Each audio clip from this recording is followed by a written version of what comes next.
Well, let me piss off some folks. You know, most of the time when people talk about toxic masculinity, it's generally women who exhibit a toxic masculinity in their femininity because they have absolutely no idea what toxic masculinity is. Toxic masculinity is actually the absence of masculinity itself because they have a misinformed definition of what masculinity actually is. One of my favorite characters, Mufasa. Mufasa displayed what masculinity really is about. It is a protector. It is someone who is also loving. As you see, he loved his pride. He loved his primary wife. He loved his son and nurtured him and taught him how to be a king. He didn't do it through anger and violence.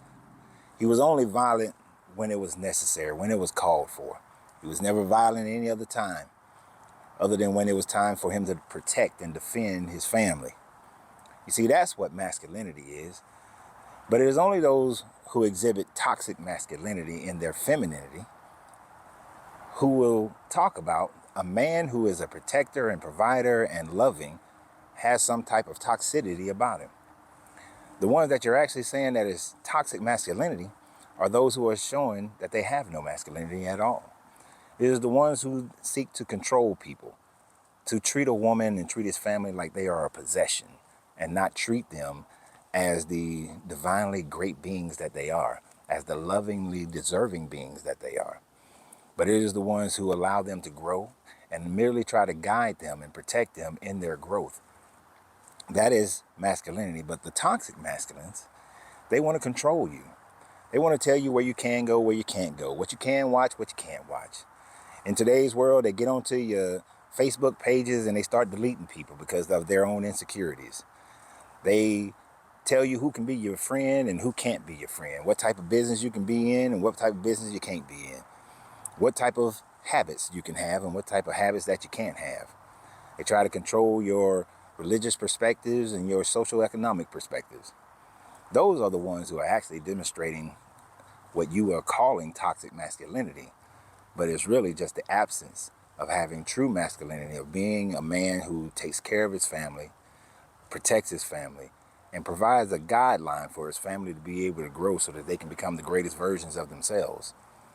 And if you want to call that toxic masculinity, that's why you keep ending up with these men who are not real men, but just boys in an adult body. And for some of those men, the very few that do run around calling out and saying that this is toxic masculinity, that you want to protect and love your family, well, those levels of insecurities is just something that's straight out of a comic book.